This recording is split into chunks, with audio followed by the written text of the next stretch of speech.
After freeing my soul by completing my 2022 game ranking list, I decided to finally allow myself to start my first new game of 2023, Kirby's Return to Dreamland Deluxe.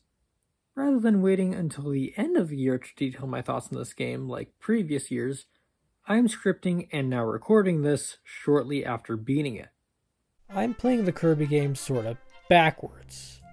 I've played a fair amount of Superstar, but never fully beaten it.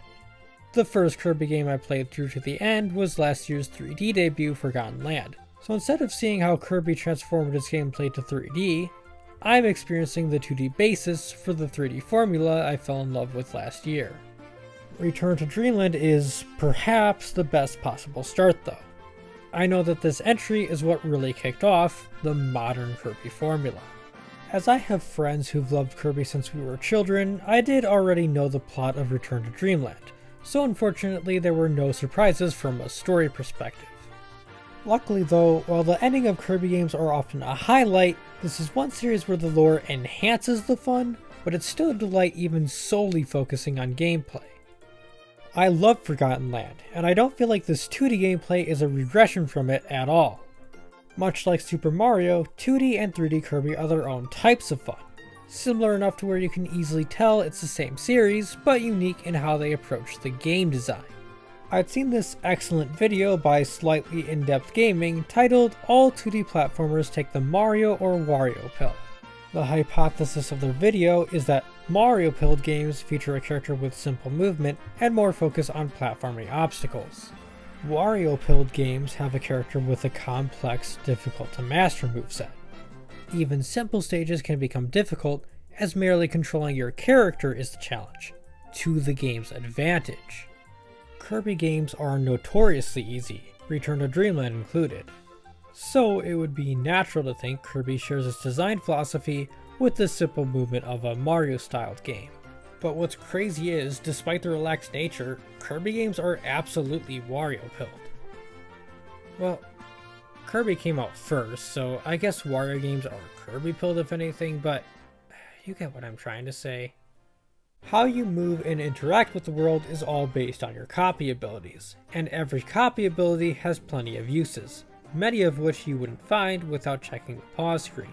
With tons of copy abilities to use, you're naturally going to be popping in and out of different forms, constantly changing your moveset. Each copy ability is simple enough to get the basic functions down, but you'll need plenty of experimentation and practice to master them. After playing with the Leaf ability, I assumed it was trash and tossed it aside the rest of the adventure. Color me surprised when I saw footage of someone used to playing Kirby games absolutely shredding bosses with it. You can get through the game using just the basic toolkit of each ability, sure. But even in a game as easy as this, you'll likely face a few deaths trying to pull off a move you're not used to, or trying to get too fancy with an ability you haven't practiced enough. This is Kirby's answer to the question of, why wouldn't I just float over everything? It's somewhat surprisingly a combat-focused game, so avoiding enemies isn't going to be very enthralling. You'll find yourself sticking to the ground simply because it's more fun to, and every copy ability offers new ways to interact with the setting. Speaking of floating over everything, I will quickly note that Return to Dreamland Deluxe adds these little gradients over deadly pits, so you can tell which ones will kill you and won't jump down any thinking they'll lead to a secret. This is a nice touch I wish Mario games would add.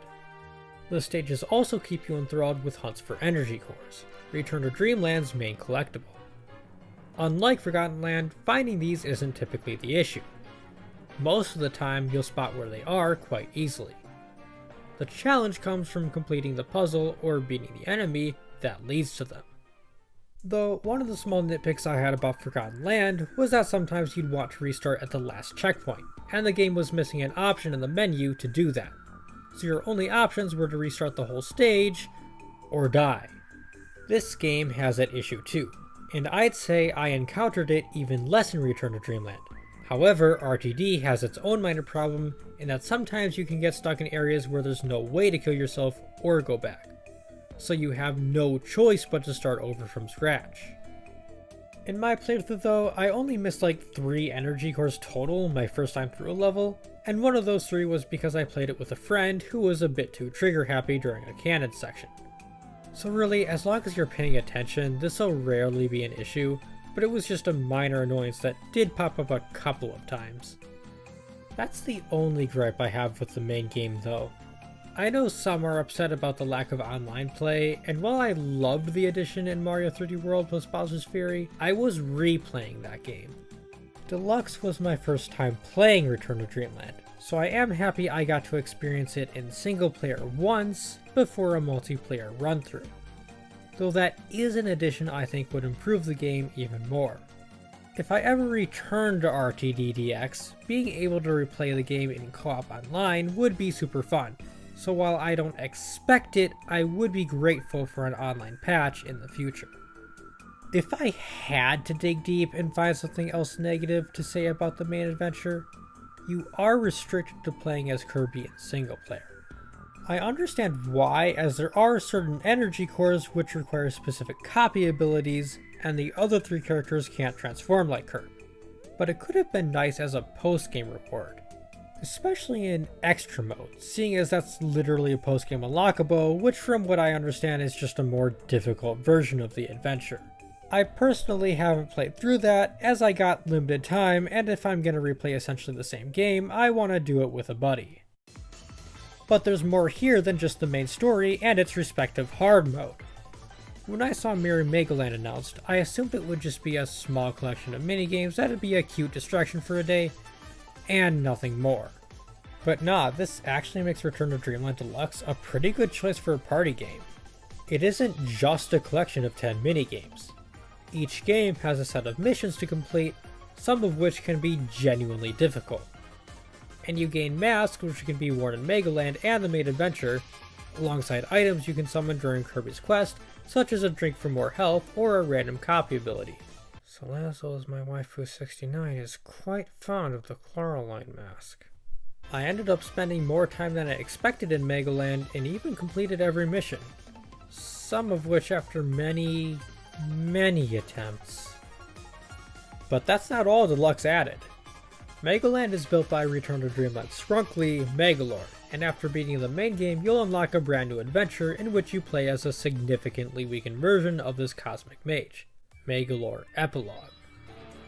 He won't remain weak throughout the entirety of Epilogue however, as you'll be collecting magic points which can be redeemed to level up Megalore's abilities. First granting him new moves, then upgrading the ones he's got. You'll start out with a weak orb attack that attacks right in front of you, and it'll take forever to get through the bosses the first time. Once you've upgraded the boy more, it's so satisfying to go back and dash attack the bosses into oblivion in under a minute. Megalore Epilogue is a short campaign with shorter, more focused levels. I probably beat it in about the time it took me to beat 2 worlds in the base game. That didn't stop it from being a blast though. And while Return to Dreamland held no surprises for me, Megalore Epilogue is completely new, meaning I did get to experience it blind. Like Kirby games themselves, it's fairly straightforward until the end, and I make it a point not to spoil games in my videos unless explicitly stated. But without revealing anything, let me just say the final boss was taken in the best direction possible. There was a certain something I noticed was missing from the epilogue, but I fully assumed it just wasn't in the post-game at all. So when it showed up as the final challenge of the whole thing, I lost it. While I have no complaints about Megalore Epilogue's gameplay, I do have one problem with the mode. I don't mind that you have to beat Kirby's adventure once in order to unlock Megalore's story. It has Epilogue right there in the title after all. What I'm not a fan of is that the epilogue is tied to an individual save file, and you can't copy save files. If you want to replay Megalore Epilogue, you need to beat Kirby's much longer adventure on a different save file. You can start a new game of Megalore Epilogue from any file you've unlocked it with, but this will delete your epilogue data for that file. As upgrading Megalore's skills is a big part of the game, replaying the levels with a fully upgraded character simply isn't the same. While it is a short adventure, you're graded based on your performance in each level and boss fight, and you need to reach gold or platinum in all of them to 100% the mode.